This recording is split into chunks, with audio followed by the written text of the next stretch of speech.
Even more protesters packed into Wisconsin's Capitol building today to voice opposition to a proposal that would strip government workers of collective bargaining rights. The state Senate was supposed to debate and vote on that measure this afternoon. But 14 Democrats didn't show, skipped town. This is a very tense issue. Republican Governor Scott Walker called the boycott a stunt. Walker's behind the proposal. He says it's needed to save the state a lot of money. And we get the latest tonight from KARE 11's Boyd Hoopert, who is live in Madison. Boyd? Well, Mike, chants of union busting and kill the bill have wafted through the air here in Madison tonight. This started today as a third straight day of large-scale protesting and then evolved into what can only be described as a remarkable turn of events. Protesters filled every square inch of the state capitol in Madison today. The entire Democratic delegation then disappeared, reemerging across state lines at a resort in Rockford, Illinois. Their absence meant Republicans didn't have the quorum they needed to vote on their deficit repair legislation. That controversial bill would strip teachers and other state and local government workers of their rights to bargain through their unions on any benefits and on wages only under the rate of inflation.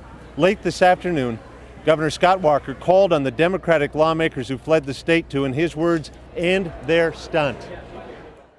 The people of this state pay us as elected officials to do our job, to represent them.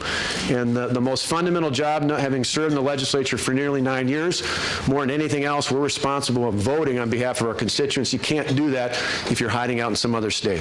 The workers of the state of Wisconsin do not deserve to be treated like mud.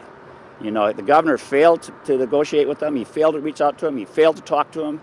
That's not the way we do things. We talk to each other. We solve our problems.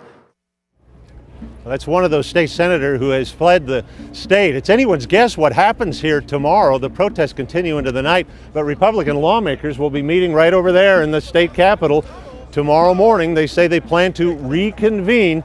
We don't know yet, though, if the Democrats will be back to form the quorum that they will need to take a vote on this very controversial legislation. This couldn't be much more contentious. The Senate Majority Leader today actually called on the police to go out and find those state senators and haul them back to the Capitol for a vote. Of course, at that time, he didn't know they weren't even in the state anymore. Can they call on the police to do that? I mean, can the police really have a right to drag them back?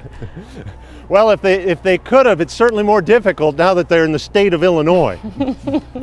All right, well, we're glad you're there and watching everything. It's an interesting story to follow. Thank you, Boyd.